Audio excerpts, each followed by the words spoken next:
Hello, I'm David Moguel, faculty member of the Department of Secondary Education, and I'll be discussing our student teaching evaluation forms and processes.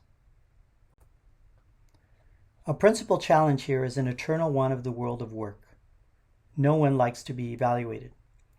Remember that our student teachers are in a very vulnerable position. They're new and bound to make mistakes, and they're constantly being watched, their work being commented on, and their performance being critiqued by an experienced veteran teacher. Remember what it was like to go through student teaching. As you work with one of our candidates, remember what worked well for you and what didn't. You, the mentor teacher, will be completing either a final early field experience evaluation for the first semester SED 554 student teacher, or a midterm and a final field experience evaluation for the second semester SED 555 student teacher. At this point, please download and refer to the two evaluation forms provided in this module, one for SED 554 and the other for SED 555. You should also print out the applicable evaluation form at the beginning of each semester and consult it as needed as the semester progresses, becoming familiar with the criteria upon which the midterm and final evaluation will be based. Even if you're going to be working with the second semester SED 555 candidate, it should be useful for you to hear about how a first semester student teacher is evaluated. First semester student teachers take over daily planning and teaching responsibilities about 6 weeks into the semester. At that point, it is still a very long time to the final evaluation at the end of the semester. So if the candidate's performance is weak, the university supervisor may recommend that you and the supervisor prepare an informal midterm progress report. An important difference between the evaluation of the SED 554 and 555 candidate is that with 21 individual indicators, SED 554 is meant to be a progression along a continuum of beginning teacher development.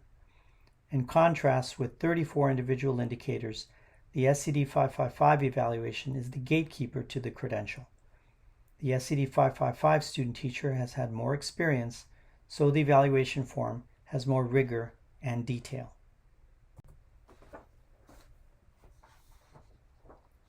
One thing the 554 and 555 evaluations have in common, however, is that the Secondary Education Department has organized the various indicators into 4 general domains, helping to clarify and organize indicators that address California's teacher performance expectations. The 4 domains are positive classroom environment, planning and instruction, assessment, and professionalism.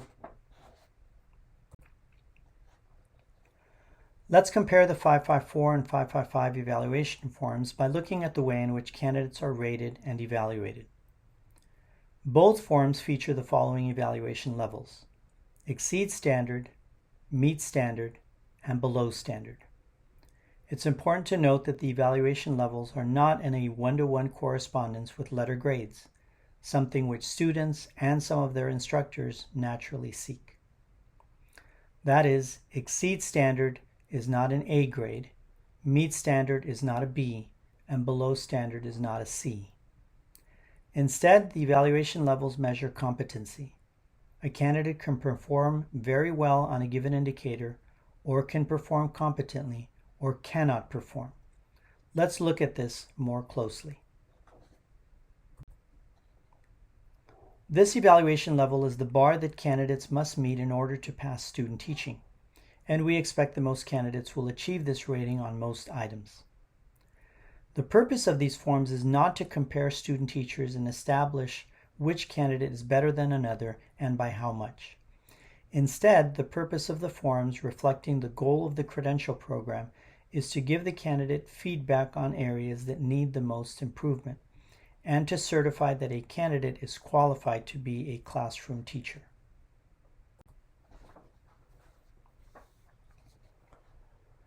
Exceed standard indicates a high level of performance. Note that a main difference between the 554 and 555 forms is the pool of teachers to whom the candidate is being compared. In 554, the candidate is being compared to other beginning teacher candidates in pursuit of their preliminary credential. In contrast, in 555, the candidate is being compared to beginning teachers who already have a preliminary credential. A very few candidates do not yet meet standards on multiple indicators, and the evaluation forms are designed to identify this, so candidates can work on necessary improvements to their teaching performance and professionalism. There are situations in which teaching performance and professionalism fall below standards on too many indicators.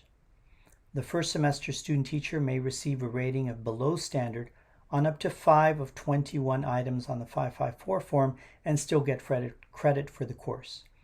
But there is a more rigorous passing standard for the second semester student teacher. They may receive below standard ratings for up to 4 items only out of the 34 on the 555 form. Both evaluation forms have spaces immediately below each domain, where we ask that you elaborate on or provide specific examples to support your ratings and describe areas of strength and areas of future growth and improvement for each domain.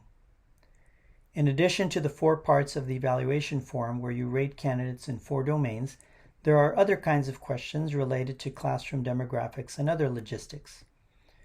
Very importantly, there is a section called minimum requirements. These are 4 basic requirements for passing student teaching: good attendance, writing daily lesson plans, communication with the university supervisor, and knowledge of the subject matter. On these items, you will rate your student teacher simply yes or no to indicate whether they meet each minimum requirement. Should you indicate no for any of these items, the student teacher will not pass the course. Now for some logistics. You should prepare a draft of the midterm or final evaluation and discuss it with the university supervisor and the candidate, ideally all together, before you submit the final version. You can use the PDF versions attached to this module for your draft. The link to formally submit your evaluation will be sent to you by email. Please submit it by the scheduled deadlines. The mentor teacher and university supervisor are not required to give the same ratings on the evaluations and in fact are not expected to. However, it is important that you and the university supervisor confer on your drafts to ensure that you are both coming to the same overall pass-fail conclusion. Should the student teacher disagree with a part of the evaluation, they may submit a written reply to the subject coordinator or department chair. In a few situations, the candidate's teaching or professional behavior may be significantly deficient.